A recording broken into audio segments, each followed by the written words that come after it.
Here's the big lesson. Certain cognitive functions are more foundational or primal to our human experience than others.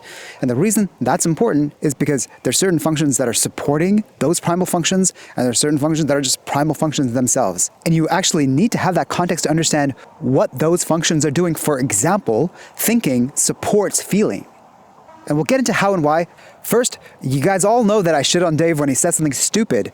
When he stumbles on a good concept like this, you gotta give credit where credit's due. This concept is a banger. Let's watch. The extroverted function can see the introvert, but the introvert not necessarily the other way around. You get kind of one of these deals. One is the introvert and one is the extrovert. So there's the takeaway right there. Get down to which coin are you looking at, and if it's feeling and thinking, you have to ask which one is the introvert and which one is the extrovert. Which one is the masculine, which one's the feminine. Now, when you notice with the thinkers, they do the job, but then they're like, my feelings. I know my feelings are down there somewhere. We're all FI. I've got feelings. I just don't like to talk about them. I don't like to get them, but they're there. The feelers, they're like, I'm in my feelings, and I don't even see the job. All right, nobody in the entire world is going to understand what that means. Let me explain it to you. It's like in movies when the police uncover some big drug ring, and then the FBI comes in and is like, boys, we got it from here. You can go home. Thanks, Swanson. We'll take it from here. It's a state matter now. No way. This is my town. Thanks, guys. The feds will take it from here. Must be serious. They brought in the big guns. All right, so Dave is talking about this like introvert, extrovert, all that sort of stuff. Ignore all of that. Let's just talk about it in terms of primal and foundational, the kind of original functions. So feeling, I think we can all intuitively understand that feeling is just the core of human experience. And so that means thinking is going to branch off from that. Let's recap. What is feeling? Feeling is... The f*** is feeling? Feeling is about priorities, what's important, managing trade-offs, like this thing is more important, then it's this thing. If we only have to do one thing, what is that one thing we're gonna do? Thinking, on the other hand, is trying to reduce those trade-offs so you don't have to do feeling. Maybe we can move the blocks around so everybody gets what they want, or you get everything that you want. And so you don't have to do the prioritizing, and so then feeling is more primal, and thinking is a non-primal supportive function to the feeling. An intuitive example of this is if you've ever been in a relationship and your partner is kind of asking for you to make a sacrifice to kind of show how much you care. On some level, they want it to be thinker bad. They want it to be illogical. They want it to not work that easily because it doesn't show what you care about if you just make it work. For example, if I'm like, oh, sweetie, you know what? I took the day off for work for your birthday. Oh my God, you did for me? Yeah.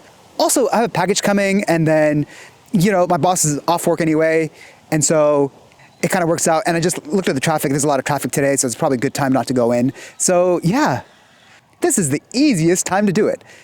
Because you've thinker made it easy for yourself, your feeler sacrifice is intuitively understood by everyone to be lower. It's like, oh, then it's not a really big deal. That's not really a big gesture.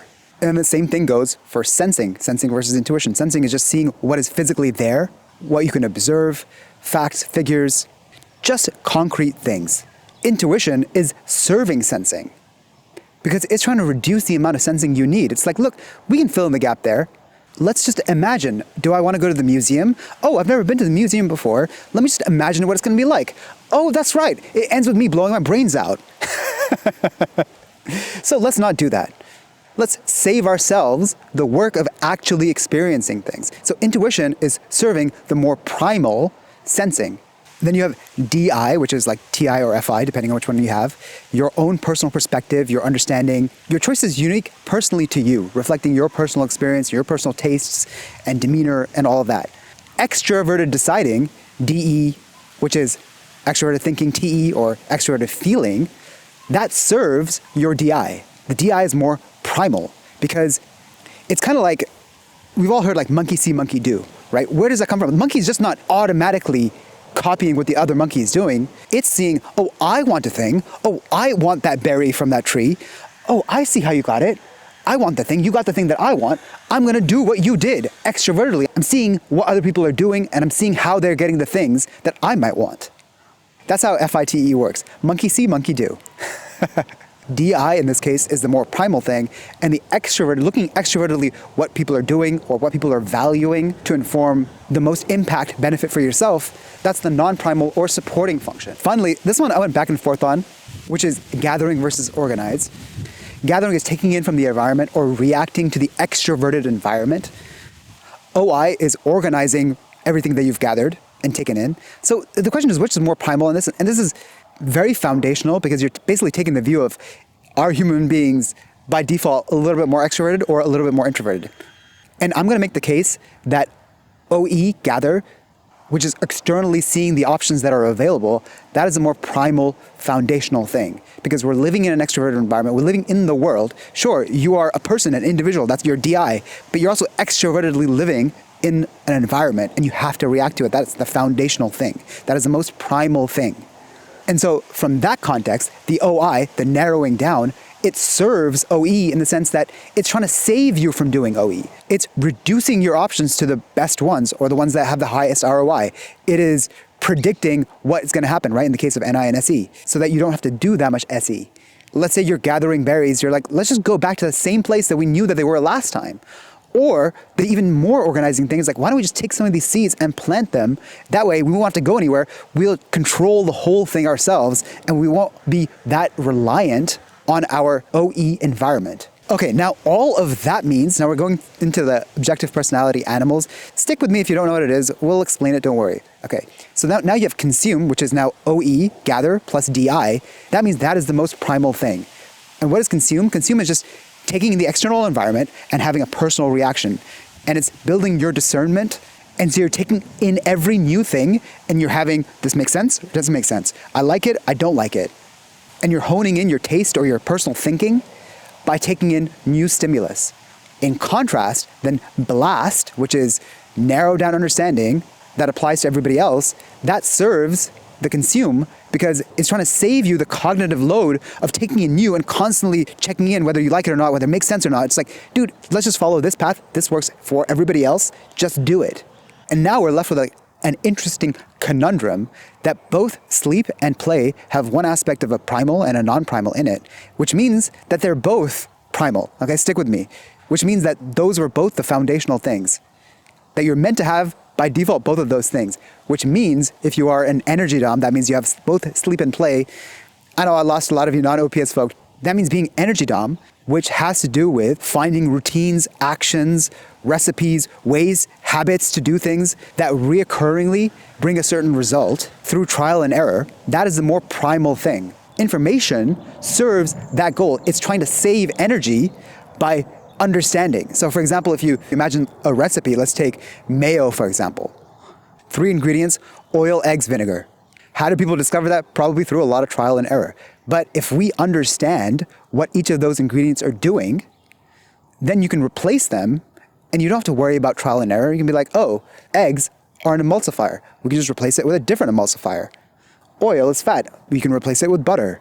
And now you're relying on the information, which is serving as a supporting character to the more primal energy and routine-based learning. Finally, you have observers and deciders. Observers have sensing and intuition at the top, and deciders have thinking or feeling at the top. Observers deal with more kind of existential threats like dying, running out of food, resources, random shit happening, all that area. These are like observer problems. Decider problems are interpersonal conflict, respect, and all of that crap. So Dave implies Observer or decider, who can see who? Who can see who? I don't know if you've noticed, but in my life, I've noticed that I can't see the deciders, but the deciders can see me.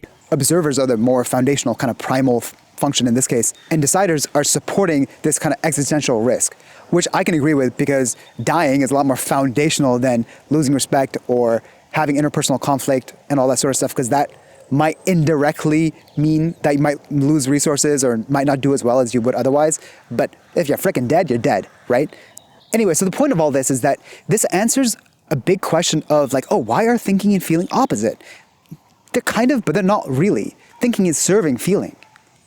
Or it might be like, why does it feel like I can do everything?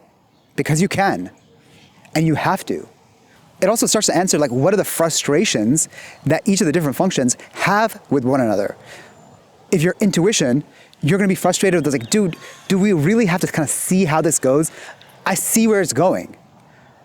My constant frustration with a lot of people is like, I know you're not gonna wanna do this in an hour. When I get there and you're gonna wanna leave.